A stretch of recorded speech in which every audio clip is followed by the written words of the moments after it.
Hey everyone, this is a quick video to show you how production stages help to manage the back end of the order process, or essentially track everything that's being done on the sales order to ensure that orders are produced, shipped, and invoiced out in the correct format. So as an account manager, you know your job is to manage the opportunity, ensure that all the information on here is correct, and eventually convert it into a sales order so that the production team can take over and manage it from here.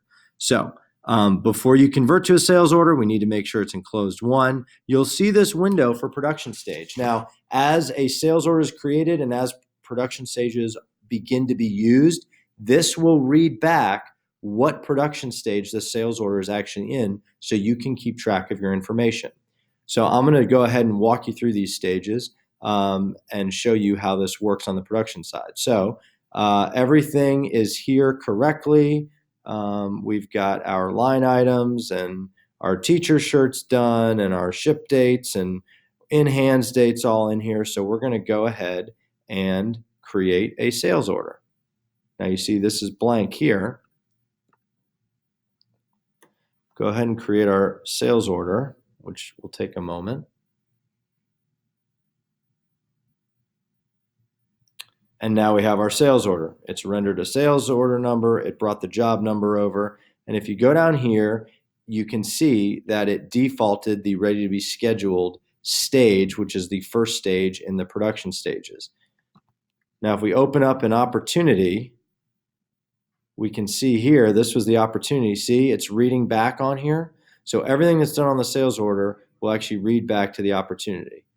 But I'm going to walk you through this. The first step is ready to be scheduled, which means Brittany or somebody on the production team needs to look at this order, the line items, the number of impressions, the number of print locations, the total quantity to ship, and figure out the best time and date for it to print based on what other jobs we have printing. After it's scheduled, Brittany then needs to look at this and determine whether this is an inventory item, which we simply pull from our shelves. This could be an athletic, white, royal blue Fruit of the Loom, or if it's a wholesaler order that needs to be ordered. In this case, it's a wholesaler order. So she's going to change the stage from ready to be scheduled to either scheduled, or if she does it all at once, she's going to go right to PO needed. Now, PO needed stands for purchase order needed. When she changes it to this stage, it will alert Megan, who's our purchasing specialist, that an order actually needs to be purchased.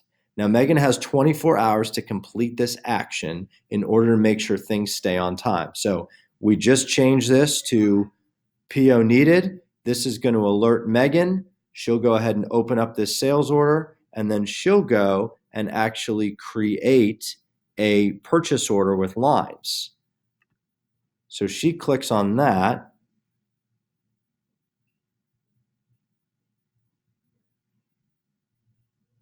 And if we go down to the purchase order section, there is a purchase order ready for us to update. So a couple things it does is it's an order date. The due date is the day that we expect to actually receive the inventory to the hub. We put the method of delivery. We put the vendor in here, which in this case, let's say it's S&S. And then we go ahead and have our lines in here, and Megan checks the pricing and all of that to be sure it's accurate. And then what she does is she moves the stage from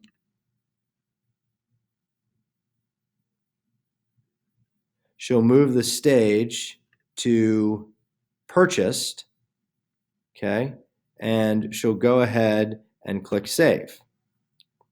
Now it lets Brittany know that a order is on the way and we're waiting now to receive the shirts that come in. When those shirts arrive at the hub, we're back on the sales order. Our quality assurance team will go ahead and receive those packages. They're going to check everything in. They're going to receive the inventory.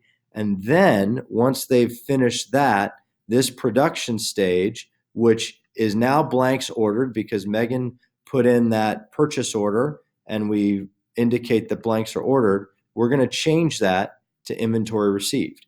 We also have the ability to make it partially received if we have different parcels coming from different warehouses. But in this case, we're going to mark it as inventory received.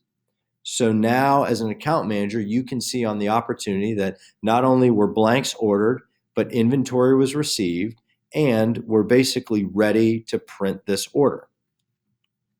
Once this order is ready for print, Brittany or somebody in the production team will go ahead and create a work order, which will then go onto the floor to use as a guideline along with the shirts and everything else that's part of that order to be sure that it's printed correctly. So I just went ahead and created that, and you'll see we're still on the sales order. There is our work order. So our purchase orders here, our work orders here. If we click on the work order, here's some specific information about the work order, and we can even generate work order instructions, which give us this nice document that our production team uses to print the order. And if we had notes to production and designs and things, they'd all appear on here. So once the order, we're going to go back to the sales order here. Once the order has been produced, two things will happen. If we're shipping it out that day, we'll go ahead and ship, and the order will go right from inventory received to shipped. However, if we're producing the order and maybe holding it for a few days, we'll put it in the stage order produced, which will tell everybody on the floor, plus any account manager looking, that this order is complete but hasn't yet shipped. Once it goes through shipping and is assigned a shipping profile and a tracking number, it will automatically change to shipped.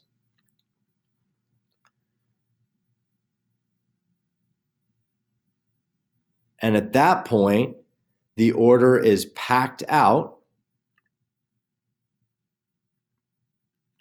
Do it this way. And an invoice is made available.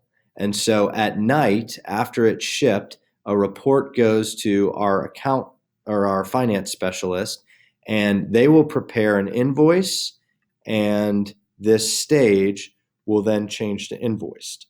The last stage will happen when we receive the payment from the client and they are moved to invoice paid.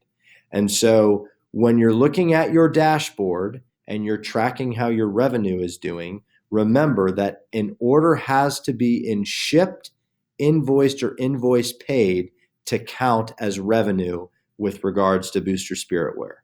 So we want to look at how much we have in the pipeline, which we typically determine based on the opportunity, but the production stages make sure we're managing everything through all the important handoffs and deliverables that happen on the production side.